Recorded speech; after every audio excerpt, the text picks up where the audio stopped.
Brooke Schofield's downfall looks to be getting uglier after her former flame Kane retaliated against her recent TikTok expose, and his retaliation has left Brooke looking like a worse liar than she made Clinton look like, and she may get cancelled for it because some of her fans have started turning on her. I honestly feel like I wasted my fucking time watching that whole 20-part series of Kane trying to debunk everything that Brooke Schofield said. Not only did he get to any point for me of disvalidating anything that she said, it made me believe her even more. I don't know, you guys. I'm curious to what everyone else thinks. Watch the whole 20-part series and let me know what you think. Without further ado, if you are an active TikTok user, then you must have noticed that there is a new Risa Tisa inspired series going on, this time between Brooke Schofield and Kane. The two dated in 2022 for less than a year, but since they're both internet celebrities and Brooke co-hosting a popular podcast called Cancelled, she and her friends have kept talking about her relationship and breakup with Kane. And when Clinton had enough of it being the topic after all these years, he put a TikTok video with a caption that said, "When you've been over the relationship for 2 years but you won't stop yapping."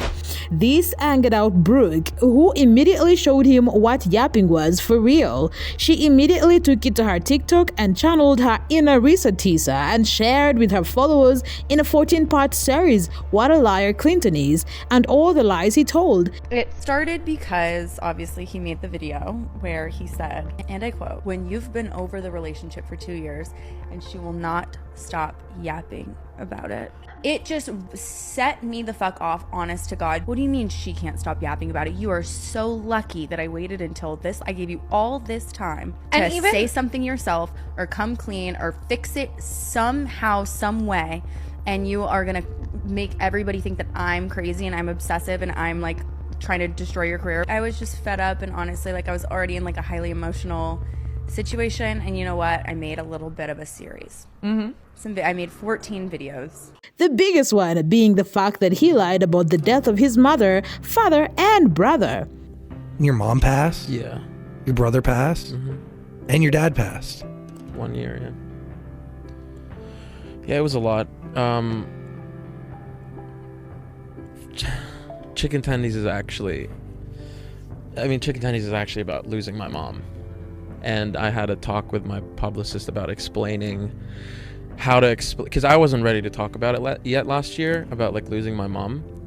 But she passed away like 2-3 weeks after the song came out, after Chicken Tendies came out. That's why like I had to take a break, and it was like a lot of stopping.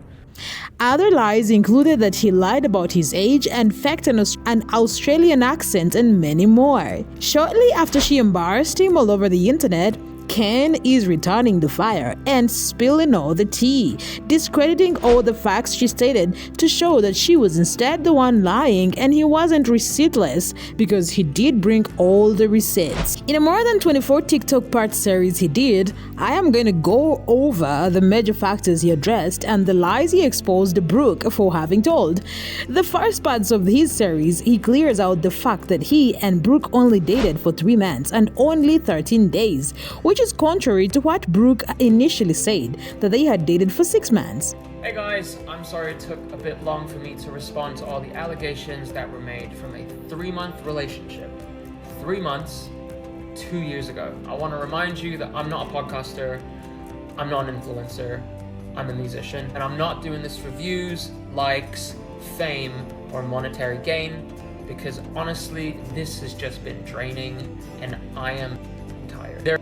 But about this, I believe it is a matter of them having dated and then broke up and were on the verge of getting back together, which in the end did not happen. So I am sure that Clinton did not count all the extra time after they officially broke up, which was September 20th, and he shows all the text messages when he first called her his girlfriend to when they officially broke up. Whatever the case is, he is saying that Brooke lied about 6 months because he only knows 3 months and 13 days. Part 2 was about him refuting Brooke, who said that they spent every single second of every single day together, where he pulled out the most extreme receipts, bringing out a Google calendar showing all the days they were together, which ended up becoming half of the entire time they dated.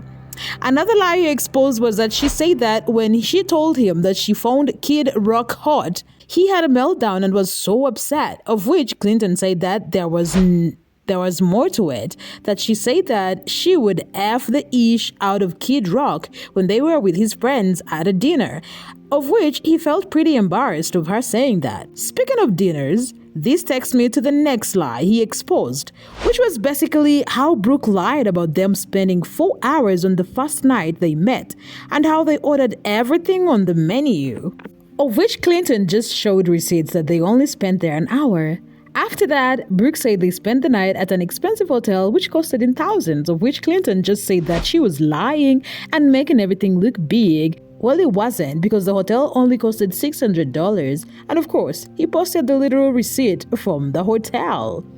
Still on the point of exaggerating things to make them look bigger than they actually are, Brooke said that he took her to a lot of places, to a lot of different trips, which he only said that he only took her to 3 little trips, which were mostly 1 hour away from where they stayed. Next, he finally addressed the age issue, which Brooke initially found out that he lied about his age when they were pulled over and the registration for the car wasn't his when the cop read it. And shockingly, he wasn't the age she knew him to be. The way Clinton defended himself on this one, I felt like he was pretty lame of him somehow, because Brooke said they pulled them over when they were going to Joshua Tree, while Clinton says they pulled them over on their way back from Joshua Tree. He then addressed the fact that Brooke lied that he never let her see her friends and because he was possessive, and Clinton said that they were only together for half of the entire time they dated and that he wasn't responsible for how she spent the time they weren't together. Then part 10 was about his mental health, where he showed a few clips of Brooke saying that she did not want to discuss their breakup online because she was protecting his mental health, which Clinton said that she never cared and it's okay she did not care, but what was not okay was her lying about it. He then shows a screenshot of her saying that she was offered $25,000 to talk about it but refused to. So basically, Clinton was mad that she already doesn't care about his mental health because she did expose most of the things on the list. Clinton also said that she lied about saying "I love you" first, which Brooke said he said after 3 days. Clinton said that Brooke said it first and then she said it when they were a month already talking, so she was definitely lying about that. Anyways, he made several other videos which you can still check on his TikTok, but for now, I want to get to the last part he posted of this, where he came clean about some of the things like the fact that he cheated, which he apologized for, and said that he only cheated because he wanted out of the relationship and wanted Brooke to find out and be the one to break things off. Regarding his accent, he said he had an Australian accent because he moved a lot of times, where he said that he lived in Manchester, the USA, Australia, Singapore, Greece, and many other countries, including India, which he said that because he spent most of his time in Australia, that is why he would end up telling her that that was his hometown. Then he went on to explain about his parents, of which he said that he knew about his dad's passing from a random Instagram account telling him his dad passed away, and it was through a random person because he wasn't close to his father. About his mother, he made it clear that the person he is referring to when he says that his mom passed away is a mother figure and not his biological mother, because his biological mother is very much alive. Overall, I think both of them did lie a lot, at least according to each one of them, but I think that it is pretty hilarious that Brooke would try to expose him while lying more about stuff. And it's not the fact that there are more, and it's not the fact that there are some things that one cannot process right as they speak, like the dates and other small details, but she did lie about pretty big things, like how she makes everything seem bigger, like how they spent every single day together, how she made people believe that he begged her to post him, while in reality she begged it herself, that he was a liar. It's like when a cheating partner accuses the faithful partner of cheating. Anyways, guys, if you followed this whole drama, tell me what you think about all of it, and if you think that Clinton was right to do all of this, or if you think it made him look bad. Thank you for watching. Follow for more.